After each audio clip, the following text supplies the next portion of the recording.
It's an iconic image, soldiers storming the beaches of Normandy.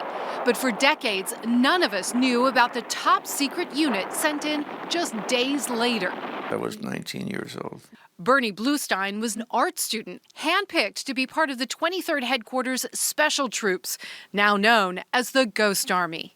Well, I didn't know what to think. I had no idea what our missions would be. The Ghost Army was so top secret that not even American soldiers fighting here in Europe knew they existed. Their mission was to deceive with fake guns and uniforms and sound effects combined with specially designed tanks that looked real but were filled with air. 1,100 actors, artists, and sound experts acting as decoys. We learned how to install them and inflate them and deflate them and repair them. In 20 minutes, we would have a tank erected or inflated. Architect Gilbert Seltzer was an officer. We had one incident where two Frenchmen saw a tank being lifted by two men and moved. They turned to me and they said, "How can two men lift a tank?" So I said, "You know, the Americans are very strong." And that seemed to satisfy them. They created illusions to draw the Nazi army into the wrong place, to stop them from attacking. Their last operation in the final weeks of the war, a crucial battle in Germany with thousands of lives at stake, using every last trick they had. We were sitting on the other side of the Rhine from the Germans, waving at the Germans and saying, "Hey, here I am, shoot at me."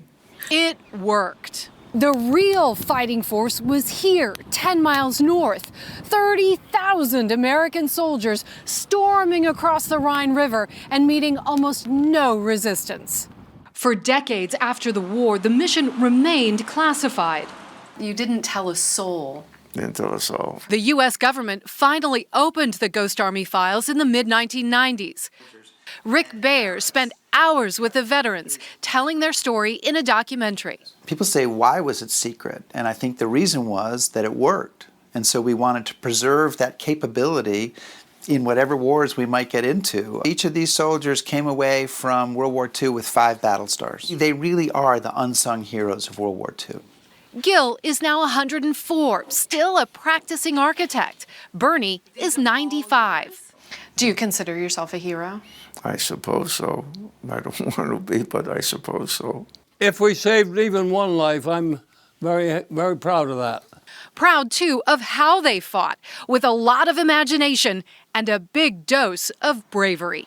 Kelly Kobiella, NBC News, Viersen, Germany.